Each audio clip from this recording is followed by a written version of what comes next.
There's no surprise that the Indiana Fever looked best tonight when Caitlin Clark was surrounded by players that don't have an ego, surrounded by players that said, I'm going to be MVP of the WNBA this year.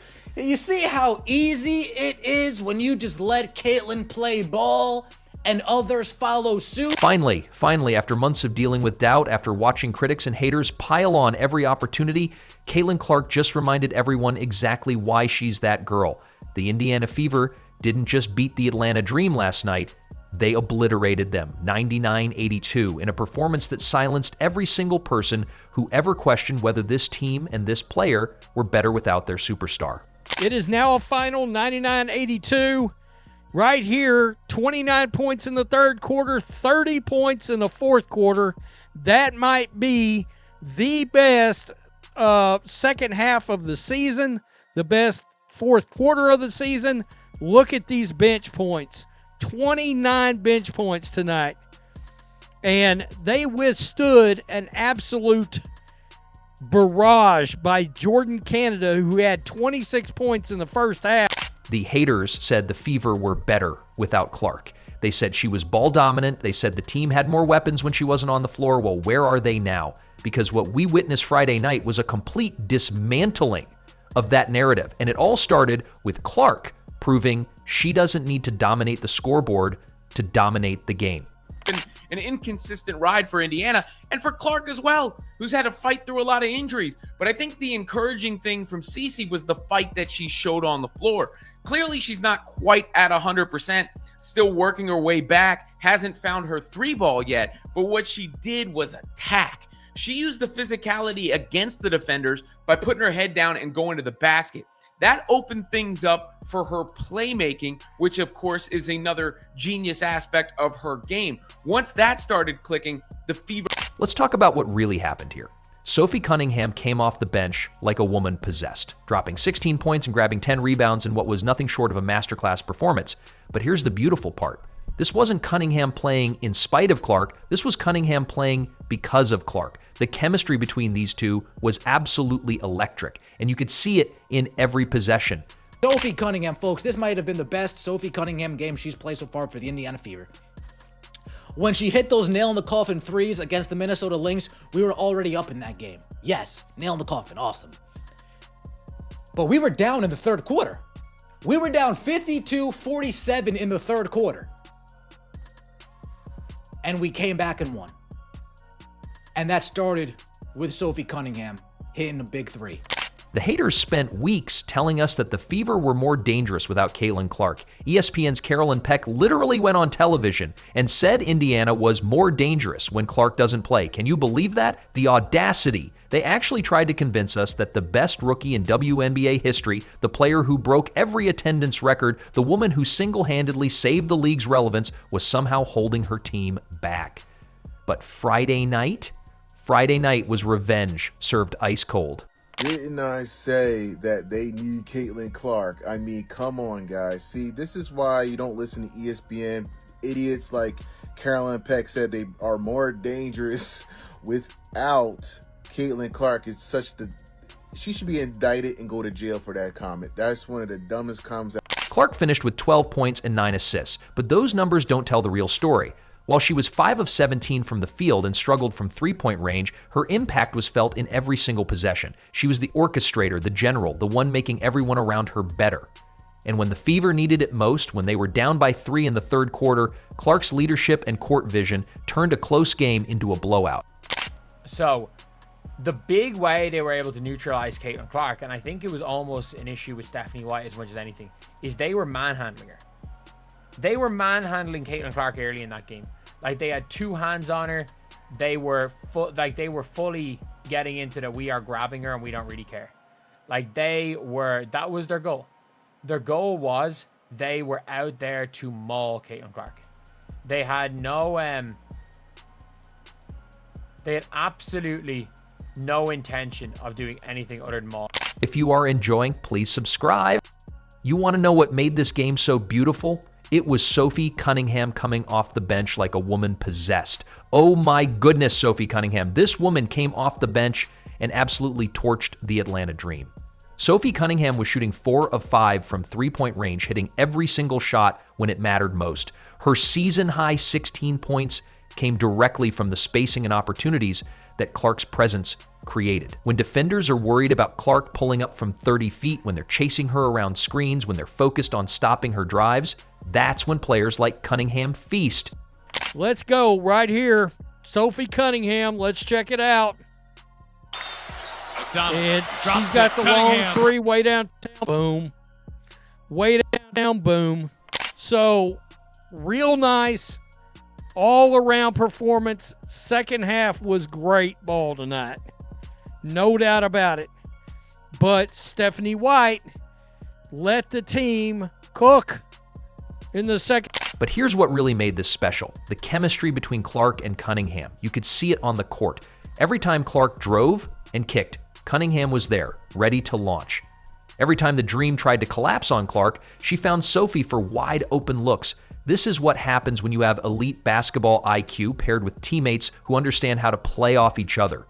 The beautiful thing about Sophie Cunningham is that she gets it. She understands her role. She knows that when Caitlin Clark is on the court, the game changes. As Sophie herself said, when she is playing with us, we play a different style of basketball. When she's with us, you play a different style on the court when she's hurt. That's not criticism. That's basketball intelligence. That's understanding how to maximize your team's potential. Hey, you know what? It's about dang time. Let me tell you that. I have my... Shoot, it's been a second. I just think for the team, you know, we've had a lot of injuries. We've had a lot of movement. When C's playing, it's a whole different team. And when she's back, you know, we got to catch our rhythm. She's a heck of a player, but we got to find ways to get her involved but keep people hot. But, you know, for me, it finally felt good. It felt good. Like I said, my family's here. My sisters, my best friends. And so it just felt good to have my family here, so I thought I should do something. The third quarter was when everything changed. Down 63-60 with 3 minutes 38 seconds left in the third, the Fever held Atlanta without a field goal for the rest of the frame. They scored the final 4 points of the third and opened the fourth on an 11-2 run to take an 80-67 lead. From that point on, it was double digits all the way to the final buzzer. This wasn't just about one player having a great game. This was about Clark's leadership elevating everyone around her. Kelsey Mitchell led the team with 25 points, Alia Boston contributed 19 points with 8 assists, and suddenly the Fever looked like the team everyone expected them to be at the beginning of the season. The Fever scored 59 points in the second half, their most points in any half this season, and tied for their most points in any half in the last 7 seasons. That's not a coincidence. That's what happens when you have a player who makes everyone around her better, who commands attention even when her shot isn't falling, who creates opportunities for teammates just by being on the court. Caitlin be herself. We started playing an up-tempo type style that forced the Atlanta Dream to react to what we were doing. Instead of us trying to counterpunch, Atlanta Dream, they found themselves against the ropes. And there we were, Kelsey Mitchell in the third quarter, slugging away. Sophie Cunningham in the third quarter, slugging away. AB in the fourth quarter. And speaking of players who couldn't make their presence felt, where exactly was Brittney Griner? The same Brittney Griner who's been vocal about her feelings towards certain players in the league, who's made it clear she doesn't appreciate the attention Clark gets, was absolutely silent when it mattered most. Griner managed a measly 10 points and 8 rebounds in a game where her team desperately needed her to step up. She went 4 of 11 from the field and looked frustrated throughout the night, especially when matched up against Alia Boston. For someone who's supposed to be this dominant force in the paint, for someone who's been critical of other players getting attention, she sure didn't do much to earn any attention herself. This is the same Brittney Griner who was talking before the game, posting on social media about let's get it, and then proceeded to get completely outplayed by a Fever team that was supposed to be struggling. She's averaging career-low numbers this season. 10 points, 5.5 rebounds, 1.2 blocks, and Friday night showed exactly why. This game, in the second half, we didn't take our foot off the gas. We put our foot on the throat of the Atlanta Dream. We didn't tell Caitlin Clark, whoa there, lassie. No, we said, Caitlin Clark, roam free. Fly like a butterfly. Flap your wings. Spread your wings. And watch the team follow. For months, we've heard the tired narrative that the Fever were better without Clark. ESPN's Carolyn Peck made waves by claiming Indiana was more dangerous when Clark didn't play because she was ball dominant. That narrative got louder when the Fever won a couple of games without her during her injury absence. But here's what really happened.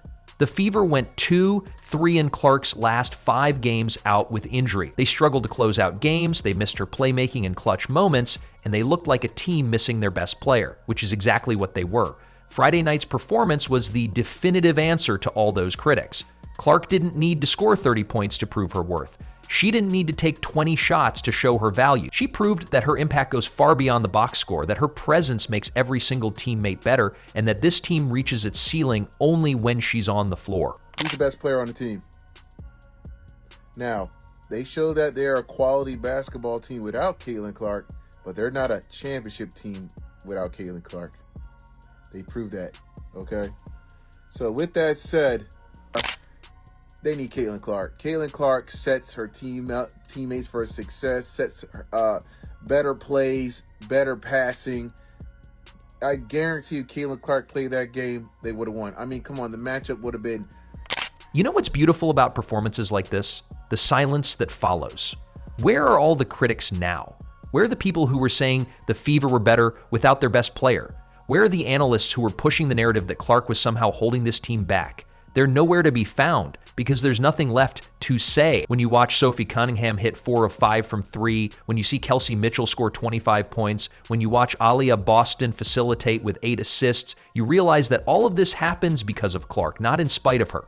The fact that Clark can have an off-shooting night and still completely control the game shows you exactly what level she's playing at. She's not just a scorer, she's a floor general, a leader, a player who makes everyone around her better just by being on the court.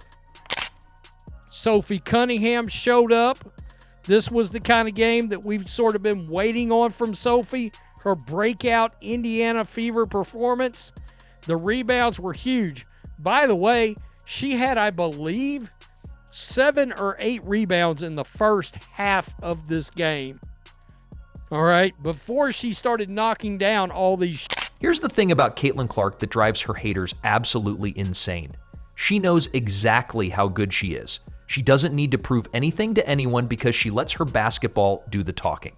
When the critics get loud, when the doubters start questioning, when the haters pile on, she just goes out and reminds everyone why she's the face of women's basketball. Friday night was Clark coming back from injury, still not at 100%, still working her way back into game shape, and still completely dominating the flow of the game. She's been dealing with injuries this season, missing games here and there, but every time she comes back, she shows exactly why the Fever are a completely different team with her on the floor. The beautiful part is that Clark is only going to get better as she gets more consecutive games under her belt, as she gets healthier, as she gets more comfortable with this team's chemistry. The three-pointers are going to start falling more consistently. The scoring numbers are going to go up. The dominance is going to become even more apparent. An aggressive Caitlin Clark frees up every single player for constant wide open shots. I don't care about this grit and grind basketball where you have to take difficult shots. Why would you choose to take difficult shots when Caitlin forces the team to run? Everyone runs, everyone moves, everyone eats when Caitlin Clark is playing like this. Everyone does. Caitlin doesn't even need to. I don't care if Caitlin Clark averages 8 and 8 a game. It doesn't matter. This is fun. This is fun to watch. And eventually the shot's going to start falling. Eventually it's going to start falling. Because you don't forget how... What we witnessed Friday night wasn't just a win. It was a statement. It was Clark and the Fever showing everyone that all the noise, all the criticism, all the doubt was nothing but hot air. They showed that when this team is healthy, when Clark is on the floor, when Sophie Cunningham is providing that spark off the bench, they're capable of beating anyone in the league. The chemistry between Clark and Cunningham is something special. The way they complement each other, the way they feed off each other's energy, the way they make each other better, that's championship level basketball. That's what you build around. And the haters, they're going to stay quiet for a while because they know what's coming. They know that Clark is just getting started, that the Fever are just scratching the surface of what they can be, and that all their narratives and talking points just got completely demolished in 199 82 beatdown. I think we like to call her the female version of Steph Curry because the way she gets hot from downtown, it's must-see TV. But she's always played more like Trae Young. If you really watched her game, you would notice. And it's not a bad thing. I can see the comments now, oh, bro, what do you, L-take? Because people don't know how Trae Young plays, but it's play style, right? These are two players who dominate on the ball, not off the ball, very much on the ball, and make a ton of plays with not only their shooting range, but their passing skills, right? Like Trae Young can shoot from the logo and score the basketball, just like Caitlin, but he also has an assist title, like Caitlin. But the issue with their games is that it leaves them liable for a game or a stretch where they can just not hit a jump shot. Caitlin Clark is that girl. She's always been that girl. She's always going to be that girl. And Friday night, she reminded everyone exactly why the Indiana Fever are a completely different team when she's on the floor. The doubters can stay mad while the rest of us enjoy watching the most dynamic player in basketball continue to rewrite the rules of what's possible. The Caitlin Clark revenge tour is just getting started, and the haters better get comfortable being uncomfortable because this is only the beginning.